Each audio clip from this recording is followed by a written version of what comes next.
In mid-September, we visited Jen in San Francisco.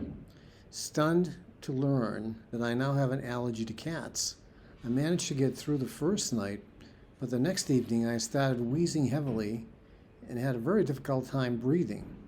I tried different positions and even switched from the bed to a chair by the window, but to no avail.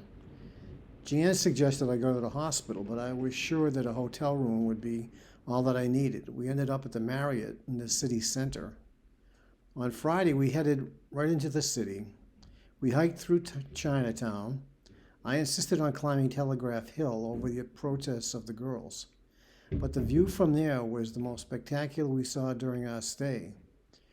You could see from the Golden Gate to Alcatraz and the Bay Bridge over to Oakland. Later, we headed down to Fisherman's Wharf. We walked past all sorts of curio shops along the waterfront. We got to the bottom of Russian Hill where the fabled trolley cars start. The line was so long, though, we didn't bother waiting for a ride. One of the days, we got to the Pacific Heights area, and we saw some beautiful houses with awesome views. There were several sets of concrete stairs leading down some very steep grades. Along the sides were nicely cultivated terraces and gardens. Jan was a little hesitant because of the steepness, but she bravely, albeit gingerly, navigated down the hill. Sunday was devoted to Oakland and Jen's campus. We started the day by attending a UU service held in a lovely Baptist church that seemed more like a Catholic church with all the lovely stained glass windows. The girls liked the minister and the service. Berkeley is a sprawling campus with lots of hills and gorgeous buildings in a variety of architectural styles. After walking around, we toured the immediate area. While the campus was rather quiet, the stores and streets of the community were bustling with people and activities. In October '96, we flew back to Massachusetts for Barb's wedding. We spoke with Paul Jr. He had to see a doctor because he had been suffering from a persistent cold or the flu. According to the doctor, his lungs were pretty bad, so he wrote a prescription for prednisone, but no antibiotics. Curiously, the doctor didn't tell him what was wrong, cold, flu, or what. The wedding was a pleasant affair. The ceremony lasted only about 15 minutes. Bob didn't have much of a ceremony at all for her first wedding to Billingsley. My parents were not on speaking terms with her and Bill. They literally hated him. Bob finally got to wear a wedding gown and live out that fantasy. Norman seems nice enough, though I got the sense that he was a little superior and stiff. He seemed warm enough towards Barb. Shelley was the maid of honor, but Steve couldn't get away from his base in Fort Hood. His fiancée, Stacy, was there, a really nice girl. She taught high school social studies in New Jersey. For Thanksgiving of '96, Jan and I spent one night and 2 days at the Pink Palace, the Don Cesar on St. Pete's Beach. We got a nice but small room on the 6th floor overlooking the beachfront. We had 2 lovely days during which we lounged around the hotel beach. We spent a couple of hours during an evening listening to piano music in the lobby. One old fellow had requested some Irish melodies, and he would sing along with a piano player from his chair. I spoke to my mother on Wednesday evening. My father was already asleep. We talked of family history issues, something that we both have in common that doesn't involve getting blood pressure up, like politics. Surprisingly, Thanksgiving was being held at my mother's house. Dee, Barb, and Naren were to be there. Later we spoke to Jen. She sounded a little down. She was nervous about her money situation and has been getting discouraged because she sees fellow PhD candidates much further along than her who are themselves discouraged by their job prospects. She's not sure whether to stop after getting the master's or continue on, despite what she perceives as a bleak reward for her efforts. I told her that it used to be the case that business understood the value of a well-educated individual as a problem solver, regardless of the discipline. Our educational system is geared ever more toward business and industry, essentially creating skilled technicians. The value of a liberal arts background is so low now that it may, in fact, be a negative thing from the perspective of the non-academic world. Because of the number of PhDs in academia, there are even problems landing a teaching job, except, as Jen pointed out, at some community college in the Midwest. I found out in a letter from Barb that Nyron had a heart attack just after returning from the honeymoon, but he was recovering well. December 24th, 96, I drove to meet Jan at Air Canada in the Urban Center. We spent the next several hours in the lobby listening to Ozzy, a Jamaican fellow, play the piano. The piano is in the center area with the bar to one side and lobby setting, couches, chairs on the other. He kept asking us for requests. He even sat and chatted with us for about a half an hour. The main restaurant, Schuler's, has a menu exclusively for meat eaters, but there was a grill at the southern end of the lobby. They had a couple of veggie meals, and they agreed to bring our food out to the lobby so we could listen to the piano music, and we stayed well into the evening. I did over $100 in work for Khan during the previous week. He dropped a little gift by the house, a plastic candy cane with several different colored jars of jelly inside. It was very thoughtful, really. The 170 Elm Street house finally sold for about $65,000. Louise was undecided whether to pay off the mortgage to her condo with the money or just bank it. Jan told her that if it was up to her, she paid the mortgage off. We received a belated Christmas card from Louise with a check for $150. Despite her faults, she can and has always been rather generous.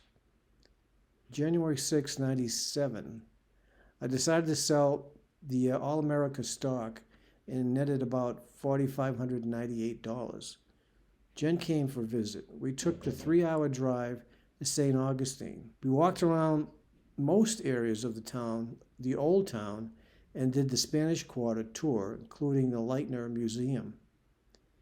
In late January of 98, I contacted the doctor about the ear ringing. He categorically refused to blame Paxil for it. He had his staff recommend an audiologist for me to contact. I did some research on the net only to find out that the ringing, called tinnitus or tinnitus, does not lend itself to ready treatment. In mid-February, the day after Ann and the boys flew in for a visit, we headed to the Busch Gardens. Ann joined Matt and me on the Kumba, but she regretted it after the ride. At first, she stumbled off the ride on the wrong side. When she finally got off, she was nauseous and a little unsteady on her feet. Matt, on the other hand, really enjoyed the ride. I just relaxed and let the ride carry me around. As much fun as Matt had on Kumba, when it came to the Montu, he chickened out. About the only ride that Jared attempted was the bumper cars. We spent 2 days at Disney, which were continual motion as we went from ride to ride, park to park, restaurant to restaurant. We separated several times. The boys spent a good deal of time at Interventions. On the following day, we did the Magic Kingdom and MGM. Matt and I did Alien Invaders, which we liked but found to be a little bit tame. Jen joined us at Space Mountain. All three of us also did the Tower of Terror at MGM. We ate a giant dinner at the Floridian. The character buffet we try to take everyone to. Later, we headed back to the Magic Kingdom and did Splash Mountain. This time, even Jared joined us, but not Ann. Ann bought a picture of the three of us as we plunged down the water drop on Splash Mountain. She remarked that I looked like I was sitting at home on the couch. I seemed so unaffected. I enjoy the ride, but the fear factor is pretty much absent by now. March, another confrontation with Khan. Just as he'd done so many times in the past, he kept pushing back his appointments with me to finalize and pick up his work. He finally arrived about 15 minutes before I had to leave to pick Janet up. I had 3 projects ready for his review. He asked me to make a small change on one, and I sat down to make the revision. Then decided that there was at least one page which he expected, which was not included. I told him I didn't have time to compose what he wanted, and that, as usual, he didn't do a very good job proofing the facts, which is supposed to allow both of us to be sure everything is the way he wanted it, except for any minor corrections he might have at pickup time. He got upset when I told him I didn't have the time and made for the door. Well, that set me off, and I told him that this was it. I wouldn't work for him any longer. He opened the door and was about to leave when I told him to hold on and that he wasn't leaving with work he hadn't paid for. He then produced a check he had made out. I told him to keep the check since the work was unsatisfactory, but he wasn't leaving with the imperfect printouts. The check was passed back and forth several times. Eventually, both of us cooled down a bit, and he asked for the projects as they were, and I accepted the check.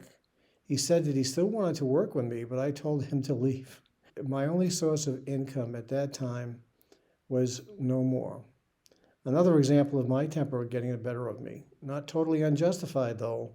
I was doing clerical work and being called upon to make changes constantly and on the spot.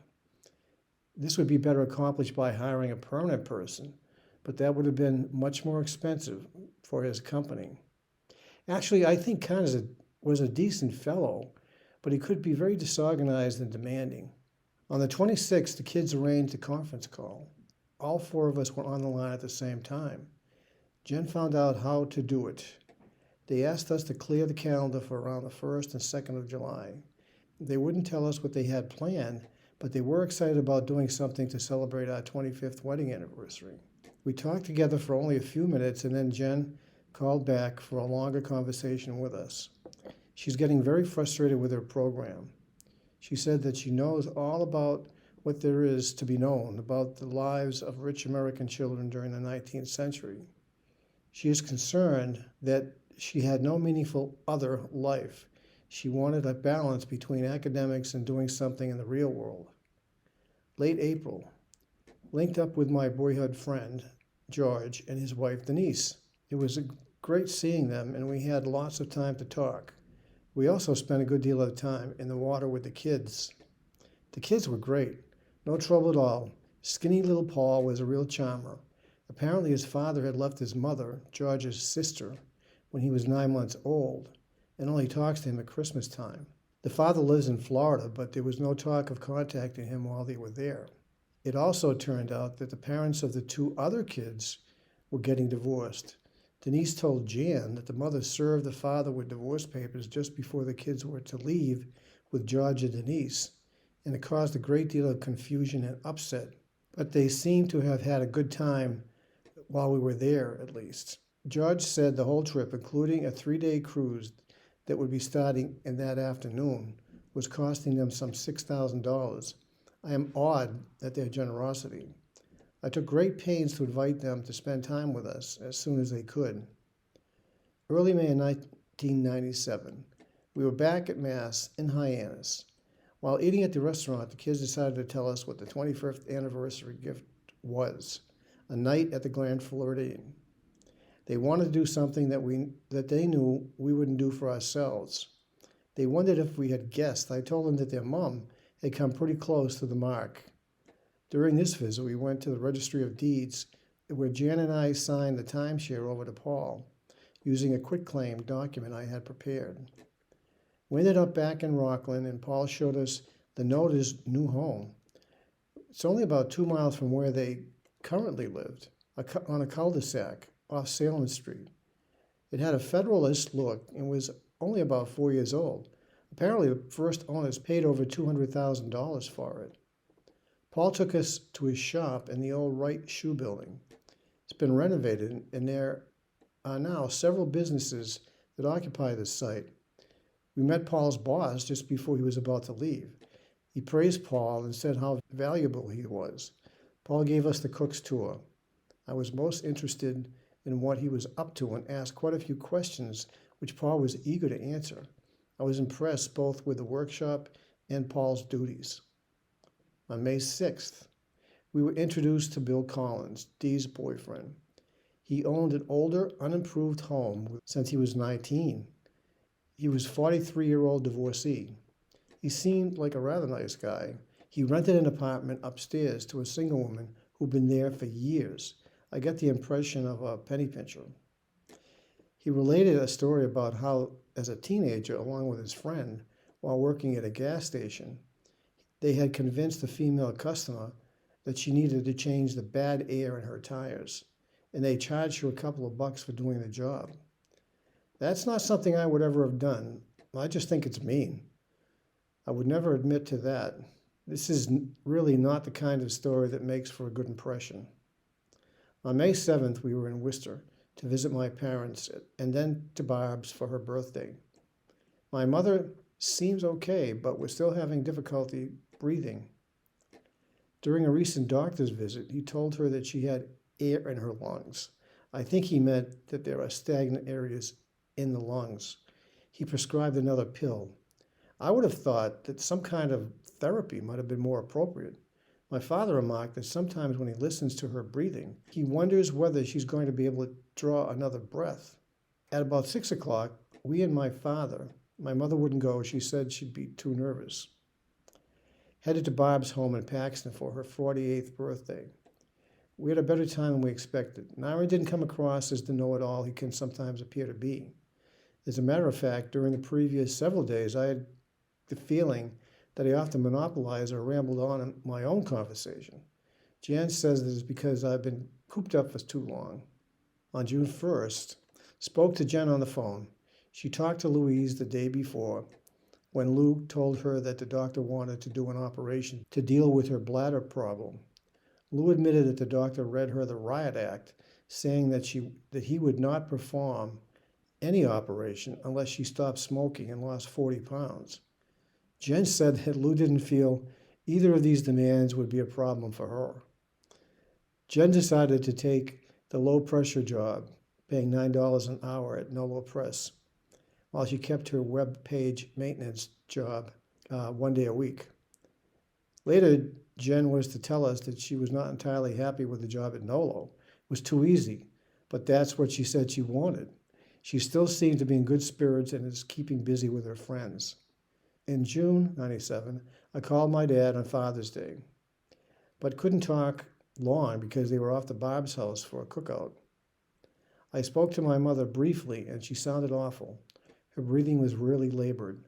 I managed to catch my father between flea market and the cookout. He says he's been doing great and keeps telling me how he manages to buy low and sell high.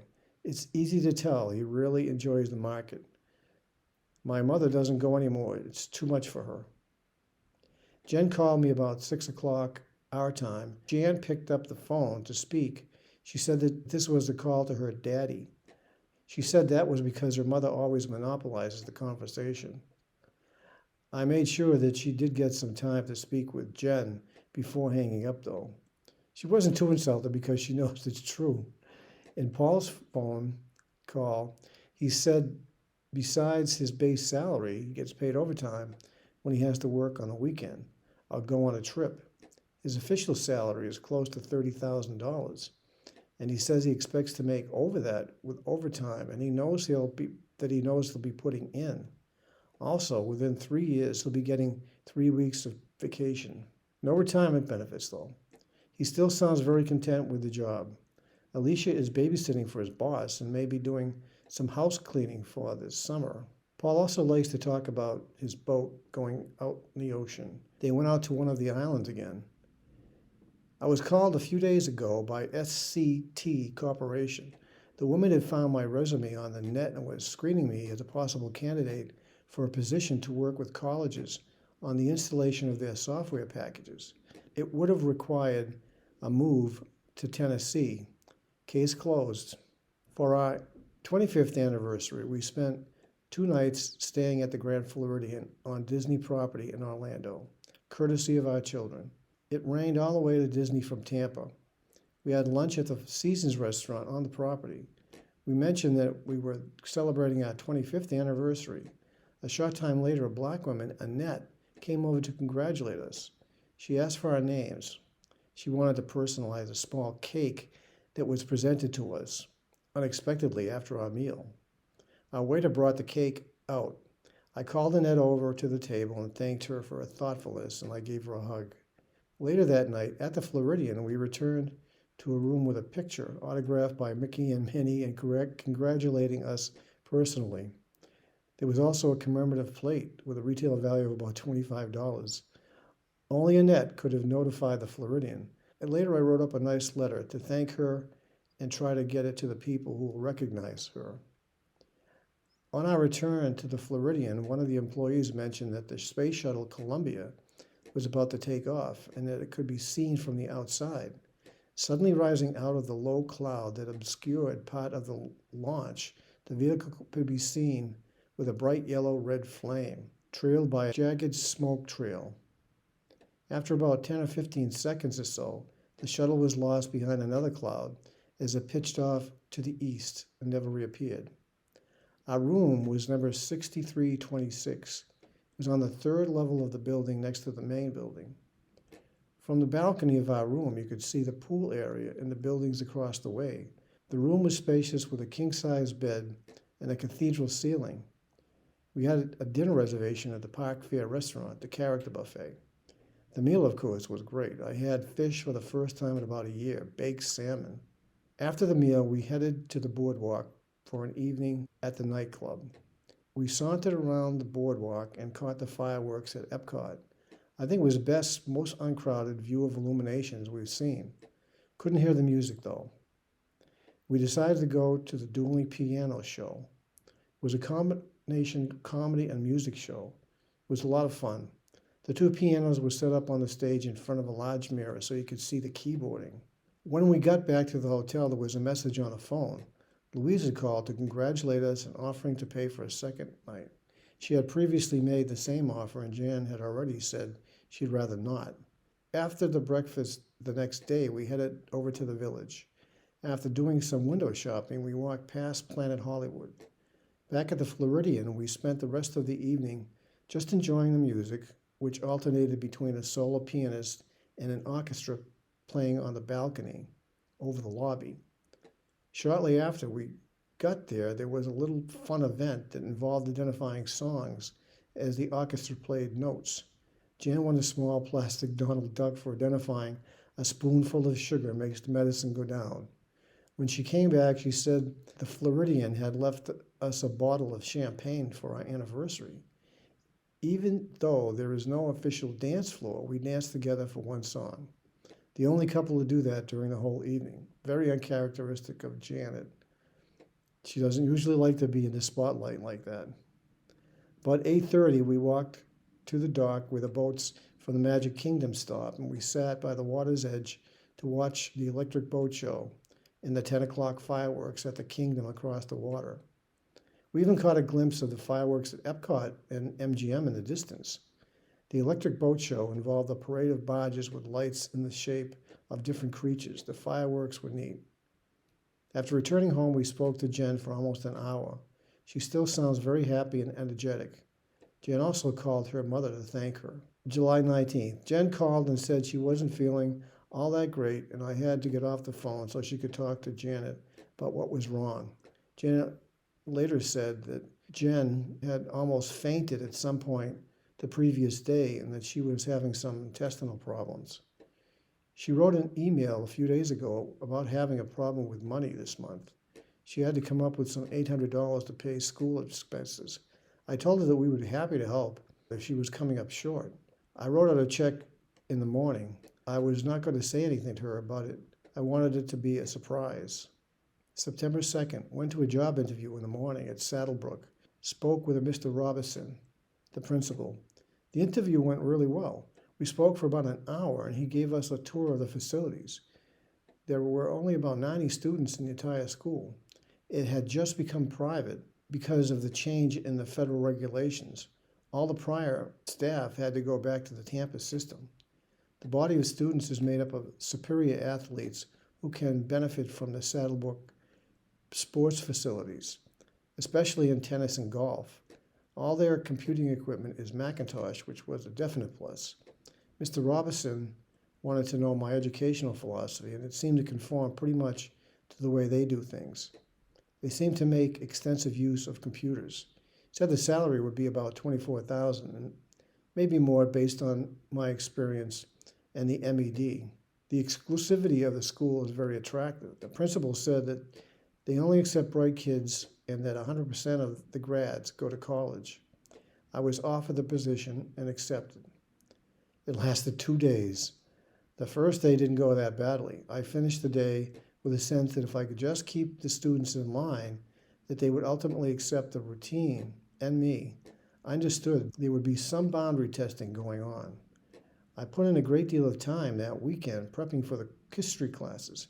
I put most of the afternoon and evening on Monday into creating a syllabus and putting material together for the computer class. Even as they walked in, I had a sense of what to expect. There was a certain arrogance bordering on disdain from several of the students. When I explained that they would be working from a workbook of projects at their own pace, there were remarks along the lines, "We have to go through the whole book? We have to read all this? We're supposed to be using computers, not reading." I tried to emphasize that the grade would be determined by how many projects people were able to complete, but I would take into consideration the effort I saw people exhibiting. For those who I knew were putting in serious effort, but might be a little bit slower, I might still grant an A for fewer completed projects. This didn't assuage the critics. At one point, a student made some snide remark about me within easy earshot. I ordered him outside the door, but I had to ask 3 or 4 times before he complied. Even as he exited the room, he continued to grumble, so I sent him to the principal, but not even that stopped his derisive remarks. After the class, Mr. Robertson brought the student to me to get the full story. The student protested that he wasn't talking to me. I responded, "Give me a break." When Robertson lectured him on proper classroom conduct, the kid just stood there looking down with a smirk on his face. I can summarize the story of what happened in all 3 classes by saying that I met vocal opposition and harassment when explaining how the classes were going to be run, how I would evaluate performance, and what I expected of them.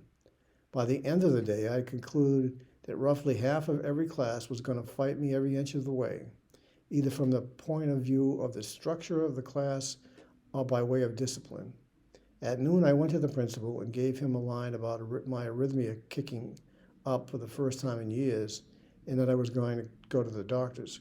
And he called me about an hour after I got home in the afternoon. I told him my doctor told me that I should get out of whatever I'd gotten into. I said that I was not going back. He said he understood and that he was just concerned about my health. And that was the end of it. I feel the job was misrepresented. I was told the classes would average 8 to 10 in size, and they were about twice that, and that I was dealing with very intelligent sports kids who were interested in learning. What did he hope to gain by misrepresenting the situation? I mentioned a little of my difficulty with one of the women instructors on the way out of my last class, and she volunteered a comment to the effect that these were rich kids accustomed to getting their own way. I thought that was an appropriate observation. October of '97.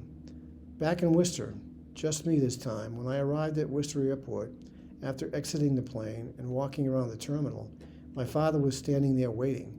I gave him a welcoming hug, which I know makes him a little bit uncomfortable. During the visit, my father brought me where he had set up his flea market. He talked to me for over an hour about all the aspects of his flea market business, buying, selling, dealing with people. He sounded like he really does well for the most part and that he really enjoyed it. It was hard for me to describe how he feels about people. He says very contradictory things about his dealings with others. Basically, he's very insecure and cynical. I feel bad that he seems to be reaching out to be closer but doesn't know how. At one point, my parents were talking about my Uncle Walter next door and how, when the kids came to see him and my aunt, that they'd have to bring or go out and buy their own meals. My parents said that they were appalled and that they wouldn't even feed their own kids. It was all I could do to keep my mouth shut and my face from betraying an inappropriate expression. One of the days, Paul and Alicia arrived about 9 in the morning and stayed till around 8 o'clock at night. Around the table later in the afternoon, Paul had said they didn't believe in space aliens or any intelligent life beyond this world. I responded that while I didn't believe our government was howling any aliens, alive or dead, or any spacecraft, as some conspiracy theories allege, I disagreed that no other life forms existed anywhere else in the universe. because of the diversity of life on this planet, for example. Finally, I just said that in the end, it didn't matter what we believed. Either they were there or they weren't.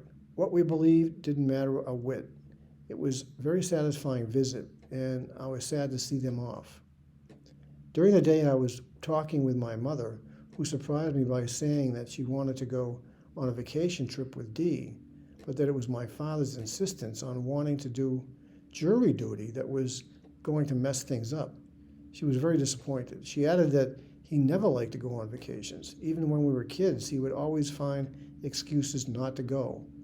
In talking with him, he was thrilled at the opportunity to do jury duty and never expressed any regret at messing up their vacation plans. Monday, Columbus Day, didn't begin at all well. My mother and I were talking about a bunch of stuff. At one point, the topic turned to how she had felt that Dad had been gypped out of Social Security benefits because the government only paid about $1,200 for those years. Since this was an area that I know something about, having been a Social Security claims rep, I said that probably didn't make any difference to his benefit. I was beginning to explain when she started yelling at me about how she was sure about what she had learned, and she wasn't stupid. I said that I had worked for Social Security for 7 years, explaining how benefits were calculated. That was part of my job. She kept yelling at me and told me not to bother to explain anything to her. I replied in kind, telling her not to try explaining what she thought she knew. We switched to another subject, and I tried to keep calm and agreeable. But were I able, I would have left on the next available plane. On Tuesday, Dee picked me up just before 9, and we headed to Leominster. She was nice enough to drive me up there just to visit Jack. After dropping me off, Jack and I spent the rest of the morning climbing Crow's Hill in the Westminster area. For about 2 hours, we climbed and hiked the steep hill about 450 feet high from its base. On our way up, we passed a group of rock climbers attempting to scale the rock face. Shortly after we passed the climbers, somebody yelled "rock" from above, and the soccer ball-sized rock flew down, bouncing several feet off the path we had just crossed about a minute before. Thank God no one was hit. Otherwise, Jack and I had an enjoyable time. We talked and climbed, stopping occasionally to take in the view. It was an overcast but comfortable, cool day. Late in the afternoon, Marie came home from work. She teaches ESL in the K-6 age group. This happened to be her birthday, but Jack had forgotten until his mother-in-law called. He came into the living room and wished Marie a happy birthday. She said she wondered how long it would take before he would remember. On the 16th, I was up before 5 o'clock in the morning. I walked downstairs, and my father was sitting in the kitchen looking out the door with the lights off. As I went to my parents' bedroom and knocked lightly, my mother said she was awake. After a short time, she walked into the kitchen. I told her that I had come to see her and that how she was doing. I added that I thought she seemed to be doing pretty well. I said I also wanted her to know how much I loved her, and she said she loved me. I thanked her for all the little gifts. I think she was touched, but she didn't cry. She never does. I was on the verge of tears, though. On October 20th, I had an appointment at Measurement Inc., which hires people for scoring tests. I had to bring my transcripts and take a quick grammar quiz and write an essay on education. The job only pays $7.25 an hour and rises to only $7.50 after completing 3 projects. That's the top of the scale. I was to start on the 3rd of November for a project lasting about 6 weeks. 3 days of training were involved. I ended up being assigned to the math evaluation group. You'd think that would be pretty straightforward, but it turns out to be rather convoluted. But I enjoyed it. The pace was relaxed, and there was always coffee, including decaf brewing.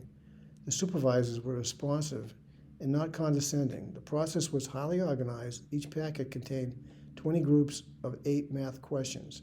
Each answer was reviewed at least twice, and if the score difference is more than a point, it's reviewed a 3rd time. Jen was still struggling with whether to stay beyond her master's work or not. I think she's getting tired of living hand to mouth. Jen and MJ planned a trip to Paris for Christmas. Jen decided to take out a loan for about $2,000. The money would be used more for her trips than for living expenses. But I think that was a good reason. She'll have a great time and broaden her experience. She's young and should enjoy the time as much as possible. Jen had been staying with us, but she left on the 28th. We gave her a check for $170. On the 10th, Jen called. She found a place in Paris offering 50% off the regular rates.